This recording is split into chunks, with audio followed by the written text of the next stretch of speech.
30 de agosto Santa Rosa de Lima. Santa Rosa de Lima. El Papa Inocencio IX dijo de esta santa un elogio admirable. Probablemente no ha habido en América un misionero que con sus predicaciones haya logrado más conversiones que las que Rosa de Lima obtuvo con su oración y sus mortificaciones. Lo cual es mucho decir. Isabel Flores de Oliva, hija de Gaspar de Flores y María de Oliva, que por su belleza recibió popularmente el nombre de Rosa al que ella añadió de Santa María en el bautizo le pusieron el nombre de Isabel, pero luego la mamá al ver que al paso de los años su rostro se volvía sonrosado y hermoso como una rosa, empezó a llamarla con el nombre de Rosa. Y el señor arzobispo al darle la confirmación le puso definitivamente ese nombre, con el cual es conocida ahora en todo el mundo. En los años en que nació Santa Rosa de Lima, la sociedad de su época, propia de un periodo colonial, está orientada en varios aspectos por el ideal de tener más. Hay allí familias pudientes, otras de pequeños propietarios y la gran mayoría de campesinos, negros y mulatos, que son tratados como esclavos. La familia de Rosa es de pequeños propietarios. Los padres de Rosa se esfuerzan en darle una seria educación humana además de proporcionarle una sólida formación en la fe. Lima tiene una comunidad pionera en la evangelización, el convento de Santo Domingo. Allí los seglares pueden participar en la liturgia, reunirse a meditar la palabra de Dios y colaborar temporalmente en los puestos misionales o doctrinas. Desde pequeñita Rosa tuvo una gran inclinación a la oración y a la meditación. Un día rezando ante una imagen de la Virgen María le pareció que el niño Jesús le decía, Rosa, conságrame a mí todo tu amor. Y en adelante se propuso no vivir sino para amar a Jesucristo. Y al ir a su hermano decir que si muchos hombres se enamoraban perdidamente era por la atracción de una larga cabellera o de una piel muy hermosa, se cortó el cabello y se propuso llevar el rostro cubierto con un velo, para no ser motivo de tentaciones para nadie. Quería dedicarse únicamente a amar a Jesucristo. Rosa en su interior vive un dilema, por un lado siente vocación de religiosa contemplativa y, por otros, percibe la imperiosa llamada a realizar esta vocación en el interior de su familia, trabajando por el reino de Dios desde fuera del convento. Esto sucedió así: se había propuesto irse de monja agustina. Pero el día en que fue a arrodillarse ante la imagen de la Virgen Santísima para pedirle que le iluminara si debía irse de monja o no, sintió que no podía levantarse del suelo donde estaba arrodillada.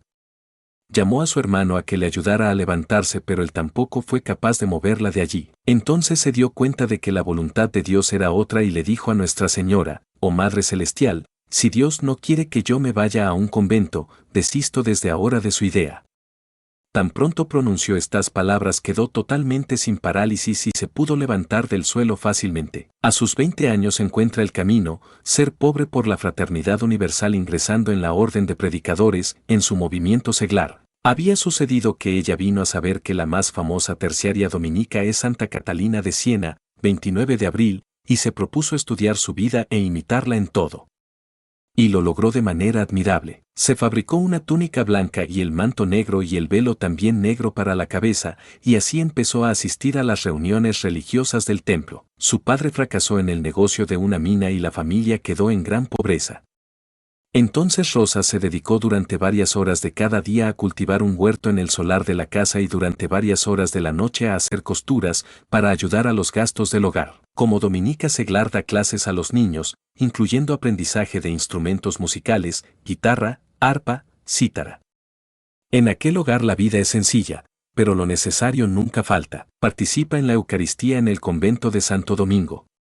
Al fondo de su casa, en la huerta de sus padres, construye una cabaña, una ermita, con el fin de asimilar más el Evangelio en la oración. Allí entra en comunión con Dios, con los hombres y con la naturaleza. Solo Dios la va retribuyendo y ella se va forjando como mujer de contemplación en lo secreto.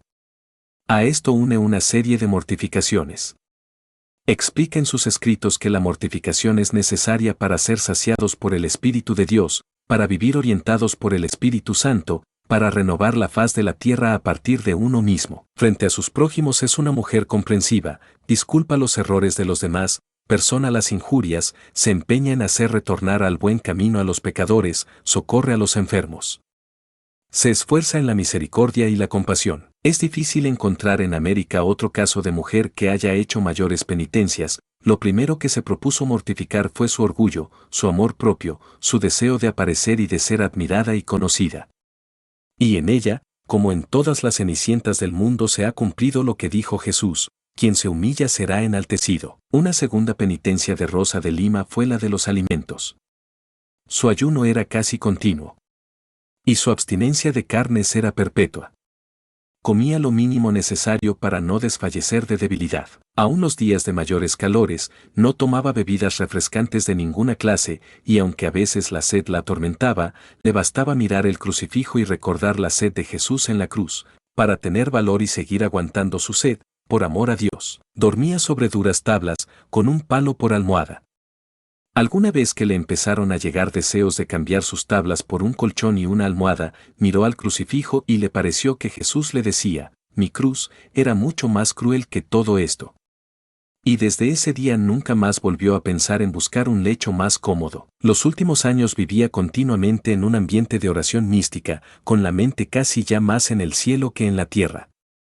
Su oración y sus sacrificios y penitencias conseguían numerosas conversiones de pecadores y aumento de fervor en muchos religiosos y sacerdotes. En la ciudad de Lima había ya una convicción general de que esta muchacha era una verdadera santa. Rosa de Lima pasó los 3 últimos años de su vida en la casa de don Gonzalo de Maza, desde 1614 a 1617.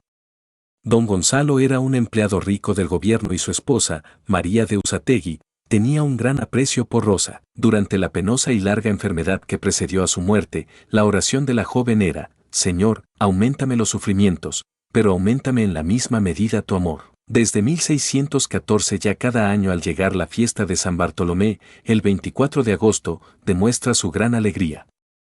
Y explica el porqué de este comportamiento: es que en una fiesta de San Bartolomé iré para siempre a estar cerca de mi Redentor Jesucristo.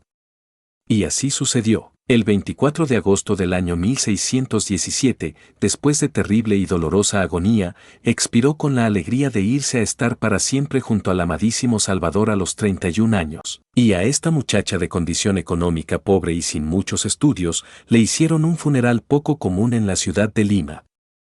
La primera cuadra llevaron su ataúd los monseñores de la catedral, como lo hacían cuando moría un arzobispo. La segunda cuadra lo llevaron los senadores, u oidores, como lo hacían cuando moría un virrey. Y la tercera cuadra lo llevaron los religiosos de las comunidades, para demostrarle su gran veneración. El entierro hubo que posponerlo porque inmensas multitudes querían visitar su cadáver, y filas interminables de fieles pasaban con devota veneración frente a él. Después la sepultaron en una de las paredes del templo. Su cuerpo se venera en la Basílica Dominicana de Santo Domingo en Lima.